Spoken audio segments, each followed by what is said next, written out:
Và có những căn nhà là từ sáng đi ra sáng, nó làm cho người chủ đó càng ngày càng tốt. Thì đúng là phong thủy là vậy, nó tồn tại như vậy và nó vận động theo từng giây từng phút, theo sự vận chuyển của trời đất, của thiên nhiên, của mặt trời, của trái đất, của thị trường. Nếu bạn hiểu như vậy là sẽ ứng dụng được tất cả, bạn hiểu được về phong thủy. Cho một quý vị đến với kênh Trung Architect, mình là Trung với hơn 20 năm kinh nghiệm cùng hàng ngàn công trình ở trên khắp Việt Nam. Hôm nay mình xin trao đổi về cái đề tài, nó cũng không phải là cái đề tài, nhưng mà nó cũng là cái đề tài. Tại vì mình cũng không biết cái gì để nói, nhưng mà cũng phải có cái giá trị gì đó để mà chia sẻ. Thôi mình nói tổng hợp những video từ trước đến giờ, nó có những cái gì mà nó chưa có rõ ràng. Ví dụ như lên giảng về phong thủy thôi, với cái thời gian làm nghề của mình thì mình thấy có nhiều người ngộ nhận phong thủy nó không phải là một cái gì đó nó mê tín gì đâu, hay là nó cao siêu thần bí gì đâu. Thật ra mọi cái phong thủy đều xuất phát từ bát quái.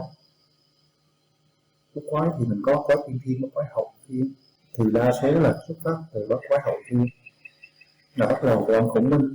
Thành công nhất mà nhiều người biết đến là bát quái của ông Khổng Minh sử dụng trong binh pháp, còn trước đó thì người ta sử dụng trong kinh dịch lý. Nó mới sinh ra nhiều trường phái phong thủy khác nhau, bắt trạch rồi phi tinh vân vân. Nhưng mà tất cả những cái trường phái đó cũng như cái mà chúng ta đã biết, mình cũng đã học qua, nghiên cứu qua hết, mình cũng đã sử dụng qua hết, mình thấy là nó vẫn có những cái thiếu sót. Và bây giờ với hàng ngàn công trình lưu trong máy, cũng như viết tên tuổi địa chỉ, cũng như viết tên tuổi của từng thành viên gia đình, và cũng có giá xanh hỏi thăm, thì mình thống kê lại. Mình phải dùng thống kê khoa học, mình thống kê lại mình thấy là có những cái, ví dụ mình có cái gian nó mình làm như thế, nó viết cái đó hoặc là cái dư kia thì nó sẽ sinh ra cái gì là có. Cho nên không thể nói đó là cái sự gọi là an tâm được, mà là cái mình nên làm. Bởi vì nếu như không thì nó không có nổi tiếng, nó không có tồn tại đến bây giờ. Và nó là hoàn toàn là khoa, nó gọi là khoa phương Đông. Và cái bản chất nữa là gì? Bản chất của học phương Đông là gì? Khoa học phương Đông là nó nghiên cứu vũ trụ, quy luật vận hành của vũ trụ, của các ngôi sao, của trời mặt trăng, của khí hậu, của thông thiên văn, khí tượng địa lý, để phục vụ cho con người. Và nó là yếu tố vận động liên tục theo thời gian, và nó có chu kỳ, chứ không có cái nào mà ứng dụng cái là được mãi được. Nó có cái chu kỳ nhất định của nó. Có thời gian nó qua cái chu kỳ đó mình phải để đi, nó khác đi. Nhiều khi nó ngược lại 180 độ nó mới là hiểu tường tận phong thủy. Còn từ trước tới giờ theo mình biết thì đồng nghiệp của mình cũng như nhân viên của mình họ đều học chỉ là cái sơ đẳng thôi, nó chỉ là những cái căn bản, cho nên tập rất.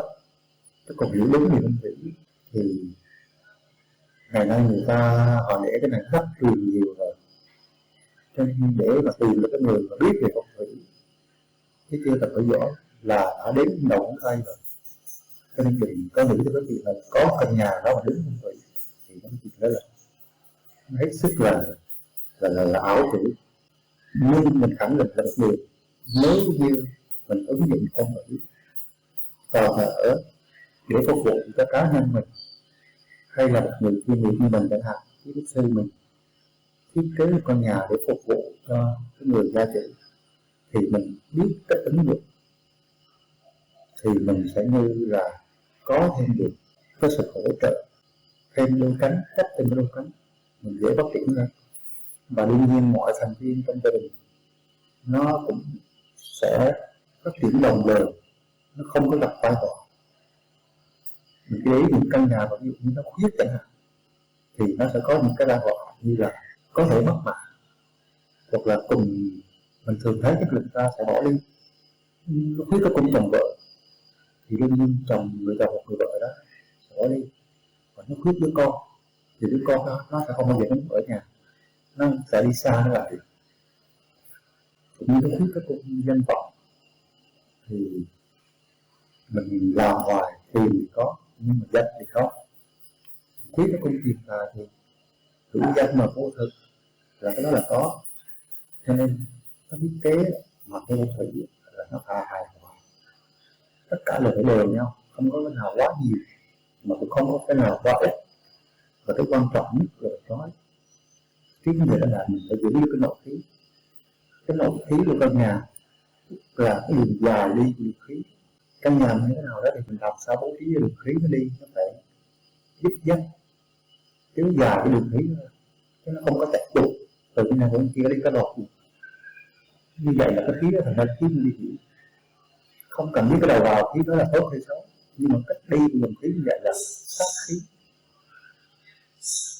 Còn nếu mình cho đi từ qua cái nhà mình, và cái nhà mình nó có một cái vật hấp thu cái chuyển hóa thì nó gọi là nó khí lành, khí tốt, và gọi là cái nhà nó gọi là có nội khí, nó giữ được cái khí, gọi là có nội khí. Và đỉnh cao của phong thủy thì đương nhiên ai cũng biết, người ta nói là đức pháp số, thì thật ra là do con người ở trong đó là biết.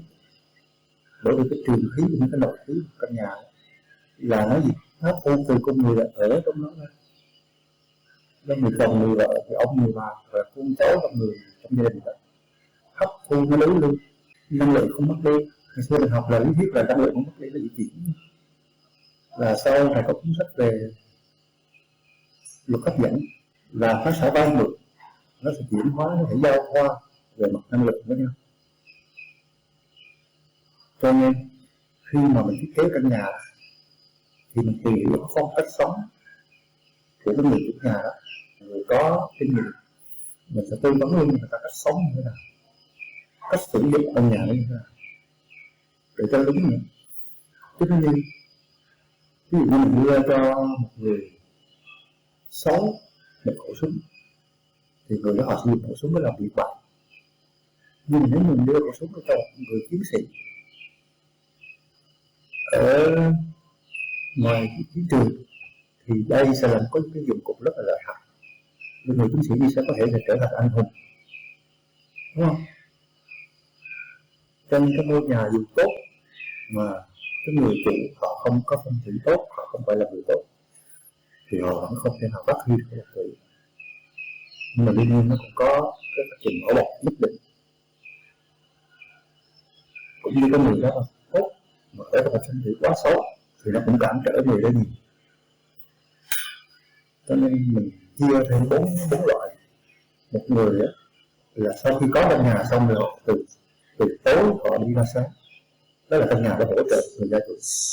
Có nhiều người gia chủ có căn nhà xong rồi thì họ từ sáng họ đi vào tối, tức là thiết kế sai hoàn toàn về âm vị. Và có những căn nhà nó là từ sáng đi vào tối, tức là nó làm cho người chủ nhà đó từ người tốt thành người xấu. Và có những căn nhà là từ sáng đi ra sáng, nó làm cho người chủ đó càng ngày càng tốt. Thì đúng là phong thủy là vậy, nó tồn tại như vậy và nó vận động theo từng giây từng phút, theo sự vận chuyển của trời đất, của thiên nhiên, của mặt trời, của trái đất, của thị trường. Nếu bạn hiểu như vậy là sẽ ứng dụng được tất cả, bạn hiểu được về vấn đề. Và cũng như chúng ta biết nó sẽ có tính chu kỳ, nó lặp đi lặp lại. Cho nên trong công việc của mình nó có những cái lúc trắc trở, khó khăn, mình biết rồi nó cũng sẽ lên, rồi nó cũng sẽ xuống. Và bây giờ lên xuống thì chắc chắn nó sẽ lên. Nếu như chúng ta biết liên tục cố gắng, gọi là cải vận, cố gắng gọi là cải vận, mình vận động liên tục. Mà vận động là cái gì? Vận động thật ra trên không vũ trụ đi vận động là mình phải học. Căn bản vẫn là học. Chứ mình làm mà không có học thì cũng như không. Vận động mà không có kiến thức cũng như không, đúng không? Cho nên mình biết về phương Đông, biết về triết học, biết về phong thủy và quái phương Đông thì mình sẽ rất là biết cách sống.